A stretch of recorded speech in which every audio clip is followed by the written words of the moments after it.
America, Iran, Israel ಮಧ್ಯೆ ನಡೆಯುತ್ತಿರುವಂತಹ ನಿರಂತರ ಯುದ್ಧದ ಪರಿಣಾಮವಾಗಿ ಭಾರತ ದೇಶದಲ್ಲೂ ಕೂಡ ಗ್ಯಾಸ್ ಸಿಲಿಂಡರ್ ಸಮಸ್ಯೆ ಸಾಕಷ್ಟು ಉಲ್ಬಣಗೊಂಡಿದೆ. ಅದೇ ರೀತಿಯಲ್ಲಿ ಸಾಕಷ್ಟು ನಾನಾ ರೀತಿಯ ಸಮಸ್ಯೆ ಇಲ್ಲಿರ್ತಕ್ಕಂಥ ಜನರು ಕೂಡ ಅನುಭವಿಸ್ತಾ ಇದ್ದಾರೆ. ಅದರಲ್ಲೂ ಕೂಡ ವಿಶೇಷವಾಗಿ ಈ ಹೋಟೆಲ್ ಉದ್ಯಮಿಗಳು ಏನು ಕಮರ್ಷಿಯಲ್ ಗ್ಯಾಸ್ ಸಿಲಿಂಡರ್ ಸಿಗದೆ ಸಾಕಷ್ಟು ಸಂಕಷ್ಟಕ್ಕೆ ಸಿಲುಕಿದ್ದಾರೆ. ನಾನು ಇರುವಂತದ್ದು ಈಗ ಕಲಬುರಗಿ ನಗರದ ಜಿಲ್ಲಾಧಿಕಾರಿ ಕಚೇರಿಯ ಹಿಂಭಾಗದಲ್ಲಿರ್ತಕ್ಕಂಥ ಒಂದು ಹೋಟೆಲ್ ನಲ್ಲಿ ಹೋಟೆಲ್ ನ ಕಿಚನ್ ಒಳಾಂಗಣದಲ್ಲಿ ಇರುವಂತದ್ದು ನಿಮ್ ದೃಶ್ಯದಲ್ಲಿ ಗಮನಿಸ್ತಾ ಇರುವಂತದ್ದು. ಈ ಒಂದು ತಿಂಡಿ ತಿನಿಸು ಮಾಡೋದಕ್ಕಾಗಿ ಎಲ್ಲಾ ರೀತಿಯ ವಸ್ತುಗಳನ್ನು ತಂದು ಇಲ್ಲಿ ಇಟ್ಟುಕೊಳ್ಳಲಾಗಿದೆ. ಆದ್ರೆ ಕಳೆದ 4 ದಿನಗಳಿಂದ ಕಮರ್ಷಿಯಲ್ ಸಿಲಿಂಡರ್ ಗ್ಯಾಸ್ ಸಪ್ಲೈ ಇಲ್ಲದೆ ಇರೋ ಕಾರಣಕ್ಕಾಗಿ ಇಲ್ಲಿ ಅಡಿಗೆ ಮಾಡೋದಕ್ಕೆ ಸಾಧ್ಯ ಆಗ್ತಾ ನಿಮ್ ದೃಶ್ಯದಲ್ಲಿ ಗಮನಿಸ್ತಾ ಇರುವಂತದ್ದು. ಇದು ಕಮರ್ಷಿಯಲ್ ಸಿಲಿಂಡರ್ ಗ್ಯಾಸ್ ಏನಿದೆ, ಗ್ಯಾಸ್ ಸಂಪೂರ್ಣವಾಗಿ ಖಾಲಿಯಾಗಿದೆ. ಅಂದ್ರೆ ಇವರಲ್ಲಿರ್ತಕ್ಕಂಥ ಸ್ಟಾಕ್ ಕೂಡ ಖಾಲಿಯಾಗಿದೆ. ಮತ್ತೊಂದ್ ಕಡೆಗೆ ಏಜೆನ್ಸಿ ಮುಖಾಂತರವಾಗಿ ಈ ಹೋಟೆಲ್ಗಳಿಗೆ ಸಪ್ಲೈ ಆಗ್ಬೇಕಾಗಿತ್ತು, ಅಲ್ಲೂ ಕೂಡ ಕಂಪ್ಲೀಟ್ ಆಗಿ ಸ್ಥಗಿತ ಆಗಿರೋದ್ರಿಂದ ಅಂದ್ರೆ ಈಗ ಏಜೆನ್ಸಿಗಳಿಗೆ ಕಮರ್ಷಿಯಲ್ ಸಿಲಿಂಡರ್ ಗ್ಯಾಸ್ ಪೂರೈಕೆ ಆಗೋದು ಕಳೆದ 4 ದಿನಗಳಿಂದ ಆಗ್ತಾ ಇಲ್ಲ. ಈ ಕಾರಣಕ್ಕಾಗಿ ಏಜೆನ್ಸಿಗಳಿಂದ ಈ ಹೋಟೆಲ್ ಉದ್ಯಮಿಗಳಿಗೆ ಕಮರ್ಷಿಯಲ್ ಗ್ಯಾಸ್ ಸಿಗ್ತಾ ಇಲ್ಲ. ಹೀಗಾಗಿ ಗ್ಯಾಸ್ ಮೇಲೆನೆ ಈ ಒಂದು ಹೋಟೆಲ್ಗಳು ಡಿಪೆಂಡ್ ಆಗಿರುವಂತದ್ದು. ಯಾಕಂದ್ರೆ ಸುಮಾರು ವರ್ಷಗಳಿಂದ ಗ್ಯಾಸ್ ಸಿಲಿಂಡರ್ ಗಳನ್ನ ಬಳಕೆ ಮಾಡಿಕೊಂಡು ಇವರು ಅಡಿಗೆ ಮಾಡ್ತಾ ಇದ್ರು. ಆದ್ರೆ ಈಗ ಕಳೆದ 3-4 ದಿನಗಳಿಂದ ಗ್ಯಾಸ್ ಸಿಲಿಂಡರ್ ಪೂರೈಕೆ ಇಲ್ಲದೆ ಇರೋ ಕಾರಣಕ್ಕೆ, ಗ್ಯಾಸ್ ಹೋಟೆಲ್ಗಳಲ್ಲಿ ಇಲ್ಲದೆ ಇರೋ ಕಾರಣಕ್ಕೆ ಅನಿವಾರ್ಯವಾಗಿ ಹಳೆ ಪದ್ಧತಿ ಅಂದ್ರೆ ಒಲೆ ಮೇಲೆ ಅಡಿಗೆ ಮಾಡುವಂತಹ ಸ್ಥಿತಿ ಇಲ್ಲಿ ನಿರ್ಮಾಣ ಆಗಿದೆ. ದೃಶ್ಯದಲ್ಲಿ ಗಮನಿಸ್ತಾ ಇರುವಂತ ಇಲ್ಲಿರ್ತಕ್ಕಂಥ ಸಿಬ್ಬಂದಿಗಳು ಕೂಡ ಸಾಕಷ್ಟು ಅಡಿಗೆ ಮಾಡೋದಕ್ಕೆ ಸಮಸ್ಯೆ ಅನುಭವಿಸ್ತಾ ಇದ್ದಾರೆ. ಯಾಕಂದ್ರೆ ಪ್ರತಿನಿತ್ಯ ಕೂಡ ಸಿಲಿಂಡರ್ ಇದ್ರೆ ತಕ್ಷಣಕ್ಕೆ ಒಲೆ ಉರಿಸಿ ಅವರಿಗೆ ಬೇಕಾಗಿರ್ತಕ್ಕಂಥ ಏನು ಖಾದ್ಯಗಳನ್ನ ತಯಾರು ಮಾಡಬಹುದಾಗಿತ್ತು. ಆದ್ರೆ ಸಿಲಿಂಡರ್ ಸಮಸ್ಯೆಯಿಂದಾಗಿ ಅಡಿಗೆ ಸಮರ್ಪಕವಾಗಿ ಅಡಿಗೆ ಮಾಡೋದಕ್ಕೆ ಸಾಧ್ಯ ಆಗ್ತಾರೆ. ಕೆಲವೊಂದು ಉಪಹಾರಗಳನ್ನು ಮಾಡೋದಕ್ಕೆ ಕೂಡ ಸಾಧ್ಯ ಆಗ್ತದೆ. ಅದರಲ್ಲೂ ಕೂಡ ವಿಶೇಷವಾಗಿ ಈ ಒಂದು ದೋಸೆ ಮಾಡುವಂತದ್ದು ಈ ಒಂದು ಹೋಟೆಲ್ ಮಾಲೀಕರಿಗೆ, ಹೋಟೆಲ್ ಸಿಬ್ಬಂದಿಗಳಿಗೆ ಸಾಧ್ಯ ಆಗ್ತಾ ಇಲ್ಲ. ಹೀಗಾಗಿ ಸಮಸ್ಯೆ ಅನುಭವಿಸಿದ ದೃಶ್ಯದಲ್ಲಿ ಮತ್ತೊಂದ್ ಕಡೆ ಗಮನಿಸ್ತಾ ಇರುವಂತ ಈಗಾಗಲೇ ಹೋಟೆಲ್ ಒಳಭಾಗದಲ್ಲಿ ತಾವು ಗಮನಿಸಿರುವಂತದ್ದು ಖಾಲಿ ಆಗಿರ್ತಕ್ಕಂಥ ಸಿಲಿಂಡರ್ ಗಳನ್ನು ಅಷ್ಟೇ ಬಿಟ್ಟಿರುವಂತದ್ದು. ಈಗ ಅನಿವಾರ್ಯವಾಗಿ ಒಂದ್ ಕಡೆಗೆ ಕಸ್ಟಮರ್ ಬರ್ತಾರೆ. ಯಾಕಂದ್ರೆ ತಮ್ಮ ಕಸ್ಟಮರ್ ಅಲ್ಲದೇನೆ ತಮ್ಮ ಉಪಜೀವನ ಈ ಹೋಟೆಲ್ ಮೇಲೆ ಇಟ್ಕೊಂಡಿರ್ತಕ್ಕಂಥ ಹೋಟೆಲ್ ಉದ್ಯಮಿಗಳು ಅನಿವಾರ್ಯವಾಗಿ ಒಲೆ ಮೇಲೆ ಗ್ಯಾಸ್ ಅಡಿಗೆ ಮಾಡುವಂತ ಕೆಲಸದಲ್ಲಿ ಮಾಡ್ತಾ ದೃಶ್ಯದಲ್ಲಿ ಗಮನಿಸ್ತಾ ಇರುವಂತದ್ದು ಹೋಟೆಲ್ ಹೊರಭಾಗದಲ್ಲಿ. ಯಾಕಂದ್ರೆ ಒಳಗಡೆ ಈ ಒಂದು ಸೌದೆ ಒಲೆ ಹಚ್ಚಿದ್ರೆ ಹೊಗೆ ಸಮಸ್ಯೆ ಆಗುತ್ತೆ ಅನ್ನೋ ಕಾರಣಕ್ಕಾಗಿ ಹೊರಭಾಗದಲ್ಲಿ ವಡ ಮಾಡುವಂತ ಕೆಲಸ ಇಲ್ಲಿ ಸಿಬ್ಬಂದಿ ಮಾಡ್ತಾ ಇದ್ದಾರೆ. ಇದು ಕೇವಲ ಈ ಒಂದು ಹೋಟೆಲ್ ನ ಚಿತ್ರಣ ಅಷ್ಟೇ ಅಲ್ಲ. ಕಲಬುರಗಿ ಜಿಲ್ಲೆ ಅಂದ್ರೆ ಕಲಬುರಗಿ ನಗರದಲ್ಲಿ ಸುಮಾರು 300ಕ್ಕೂ ಹೆಚ್ಚು ಹೋಟೆಲ್ ಉದ್ಯಮಗಳಿರುವಂತ ಹೋಟೆಲ್ಗಳಿರುವಂತದ್ದು. ಅವರೆಲ್ಲರಿಗೂ ಕೂಡ ಈಗ ಕಮರ್ಷಿಯಲ್ ಗ್ಯಾಸ್ ಸಿಲಿಂಡರ್ ನ ಕೊರತೆಯ ಎಫೆಕ್ಟ್ ತಟ್ಟಿರೋದ್ರಿಂದಾಗಿ ಅನಿವಾರ್ಯವಾಗಿ ಕೆಲವೊಬ್ರು ಹೋಟೆಲ್ಗಳನ್ನ ಬಂದ್ ಮಾಡ್ಕೊಂಡಿದ್ದಾರೆ. ಇನ್ನೂ ಕೆಲವೊಬ್ರು ಅನಿವಾರ್ಯವಾಗಿ ಹಳೆ ಪದ್ಧತಿ ಅಂದ್ರೆ ಒಲೆಯ ಸೌದೆ ಮೇಲೆ ಅಡಿಗೆ ಮಾಡುವಂತ ಸ್ಥಿತಿ ಸದ್ಯಕ್ಕೆ ನಿರ್ಮಾಣ ಆಗಿದೆ. ಅದರಲ್ಲೂ ಕೂಡ ಸಾಕಷ್ಟು ಅವ್ರಿಗೆ ಬೇಕಾಗಿರ್ತಕ್ಕಂಥ ಅಂದ್ರೆ ಆಹಾರಗಳನ್ನು ತಯಾರು ಮಾಡೋದಕ್ಕೆ ಅವರಿಗೆ ಸಾಧ್ಯ ಆಗ್ತಾ ಇಲ್ಲಿ ಇದು ಹೋಟೆಲ್ ನ ಮಾಲೀಕರಿದ್ದಾರೆ. ಮತ್ತೊಂದ್ ಕಡೆಗೆ ಕಲಬುರಗಿ ಜಿಲ್ಲಾ ಹೋಟೆಲ್ ಮತ್ತು ಬೇಕರಿ ಉದ್ಯಮದ ಸಂಘದ ಅಧ್ಯಕ್ಷರು ನರಸಿಂಹ ಮೆಂಡನ್ ಇದ್ದಾರೆ. ಅವ್ರನ್ನ ಮಾತಾಡ್ತಾ ಹೋಗ್ತೀರಿ. ಸರ್, ಎಷ್ಟು ದಿನದಿಂದ ನಿಮ್ಗೆ ಕಮರ್ಷಿಯಲ್ ಸಿಲಿಂಡರ್ಗಳು ಪೂರೈಕೆ ಆಗ್ತಾ ಇಲ್ಲ, ಏನ್ ಸಮಸ್ಯೆ ಆಗಿದೆ? ಸುಮಾರು 3 ದಿನದಿಂದ ಇದೇ ಪ್ರಾರಂಭದಲ್ಲಿ ತೊಂದರೆ ಆಗ್ತಿದೆ. ಇವತ್ತು ನಿನ್ನೆ ಅಂತೂ ಎಲ್ಲೂ ಒಂದು ಸಿಲಿಂಡರ್ ಸಿಕ್ಕಿಲ್ಲ. ನಮ್ಮಲ್ಲಿ ಇರುವಂತ 2 ಸಿಲಿಂಡರ್ ಸ್ಟಾಕ್ ಖಾಲಿ ಆಗಿದೆ. 2 kg ಅಷ್ಟೇ ಬಾಕಿ ಉಳಿದೆ. ಆದ್ದರಿಂದ ನಾವು ನಿನ್ನೆಯಿಂದ ಕಟ್ಟಿಗೆಯನ್ನು ಯೂಸ್ ಮಾಡಿ ಸಾಂಬಾರು, ಕೂರ್ಮಾ, ಉಪ್ಪಿಟ್ಟು, ಸಿರಾ ಇಂಥ ಐಟಮ್ಸ್ ಅನ್ನು ಮಾಡಿ ಗ್ರಾಹಕರನ್ನು ಸೆಳೆಯುವಂತ ವಿಚಾರ.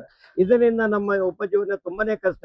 ಬರೇ ಜೀವನ ನಾಷ್ಟಕ್ಕಷ್ಟೇ ಸ್ಥಗಿತವಾಗಿದೆ. ಯಾಕಂದ್ರೆ ನಮ್ಮಲ್ಲಿ 11 ಜನ ಕಾರ್ಮಿಕರು ಇರುವಂತ ಒಂದು ಸಂಸ್ಥೆ ಇದು. ಸುಮಾರು 60,000 ಬಾಡಿಗೆಯನ್ನು ಜಿಲ್ಲಾಡಳಿತಕ್ಕೆ ಭರಿಸುವಂತ ಒಂದು ಕ್ಯಾಂಟೀನ್ ಇದು.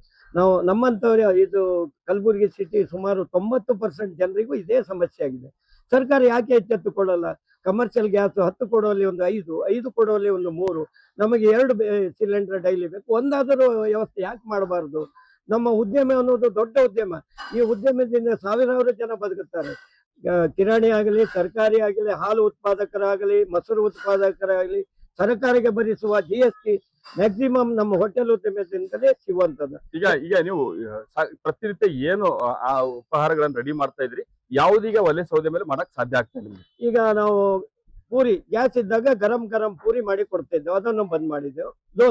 ದೋಸೆಯಲ್ಲಿ ಮಸಾಲೆ ದೋಸೆ, ಸಡು ದೋಸೆ, ಉತ್ತಪ್ಪ, ರಾಗಿ ದೋಸೆ, 16 ದೋಸೆಯನ್ನು ಕೂಡ ಅದನ್ನು ಬಂದ್ ಮಾಡಿದ್ದೇವೆ. ನಾವು ಈಗ ಸ್ಥಿಮಿತವಾಗಿ ಇಡ್ಲಿ, ಉಪ್ಪಿಟ್ಟು, ಸಿರಾ ಅಷ್ಟಕ್ಕೆ ಸ್ಥಿಮಿತವಾಗಿದೆ. ನಷ್ಟ ಆಗ್ತಾ ಇದೆ. ಇದೇ ತರ ಆದರೆ ಮುಂದಿನ ದಿನದಲ್ಲಿ, ಯಾಕಂದ್ರೆ ಕಟ್ಟಿಗೆ ಒಲೆಯಲ್ಲಿ ಅಡಿಗೆ ಮಾಡುವವರು ಜಾಸ್ತಿ ದಿನ ಮಾಡಲ್ಲ, ಹೊಗೆಯಿಂದ ಅವರು ಅಡಿಗೆ ಮಾಡ್ಲಿಕ್ಕೆ ಶಕ್ತಿ ಇಲ್ಲ. ಆದರೆ ಸರ್ಕಾರ ಆದಷ್ಟು ಬೇಗ ಎಚ್ಚೆತ್ತುಕೊಂಡು ಕಮರ್ಷಿಯಲ್ ಗ್ಯಾಸ್ ಅಲ್ಲಿ ಕೊಡುವಲ್ಲಿ ನಮ್ಮ ಜಿಲ್ಲಾಡಳಿತ, ಜಿಲ್ಲಾಧಿಕಾರಿಗಳಿಗೂ ನಾವು ಮನವಿಯನ್ನು ಕೊಡುತ್ತೇವೆ. ಸರ್ಕಾರದ ಉಸ್ತುವಾರಿ ಮಂತ್ರಿಯಾದ ಪ್ರಿಯಾಂಕಾ ಖರ್ಗೆಜಿ ಅವರಿಗೂ ಮನವಿ ಕೊಡುತ್ತೇವೆ. ಕೇಂದ್ರಕ್ಕೂ ಮನವಿ ಕೊಟ್ಟಿದ್ದೇವೆ.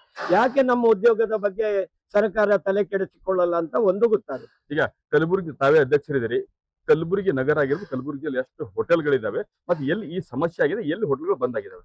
ಈಗ ಸಾಧಾರಣ 90% ಜನ ಹೋಟೆಲ್ ಇದೇ ಸಮಸ್ಯೆ. ಇವತ್ತು ನಾಳೆ ಅಂತೂ ಮೋರ್ ದೆನ್ 90% ಹೋಟೆಲ್ ಬಂದ್ ಆಗೋದ್ರಲ್ಲಿ ಸಮಸ್ಯೆ ಇಲ್ಲ. ಯಾಕಂದ್ರೆ ಈ ತರ ಕಡಿಕೆ ಒಲೆ ಮಾಡಿ ಕೆಲವೆಲ್ಲ ಕಮರ್ಷಿಯಲ್ ಬಿಲ್ಡಿಂಗ್ ಅಲ್ಲಿ ಆಗೋದಿಲ್ಲ. ಯಾಕಂದ್ರೆ ಪ್ರತಿಯೊಂದು ಹೋಟೆಲ್ ಗ್ಯಾಸ್ ಸಿಸ್ಟಮ್ ಅಲ್ಲಿ ನಾವು ಕಿಚನ್ ಅನ್ನು ಮಾಡಿರ್ತೇವೆ. ಕಡಿಕೆ ಒಲೆಗೆ ಸೀಮಿತವಾಗುದಿಲ್ಲ. ಮತ್ತು ಎಲ್ಲೋ ಕಡಿಕೆ ಒಲೆ ಒರೆಸಿದ್ರೆ ಆಜು ಬಾಜುದವರು ಡಿಸ್ಟರ್ಬ್ ಆಗುತ್ತಾರೆ. ಈ ತರ ಆಗಿದೆ. ಒಂದೆರಡು ದಿವಸದಲ್ಲಿ ಕಮರ್ಷಿಯಲ್ ಗ್ಯಾಸ್ ಸಿಕ್ಕಿಲ್ಲ ಅಂದ್ರೆ ಸುಮಾರು 90% 100% ಹೋಟೆಲ್ ಬಂದ್ ಆಗೋದ್ರಲ್ಲಿ ಸಮಸ್ಯೆ ಇದೆ. ಈಗ ನಿಮ್ಗೆ ಏಜೆನ್ಸಿಗಳಿಂದ ಪೂರೈಕೆ ಆಗ್ತಾ ಇಲ್ವಾ, ಏನ್ ಹೇಳ್ತಾ ಇದ್ದಾರೆ? ನಾವು ಗ್ಯಾಸ್ ಏಜೆನ್ಸಿ ಅವರು ಕೇಳಿದ್ರೆ ಸ್ಟಾಕ್ ಇಲ್ಲ ಅಂತ ಇದ್ದಾರೆ. ಇದು ಯಾವ ತರದಲ್ಲಿ ಸರ್ಕಾರ ಆದೇಶ ಏನೂ ಮಾಡಿಲ್ಲ.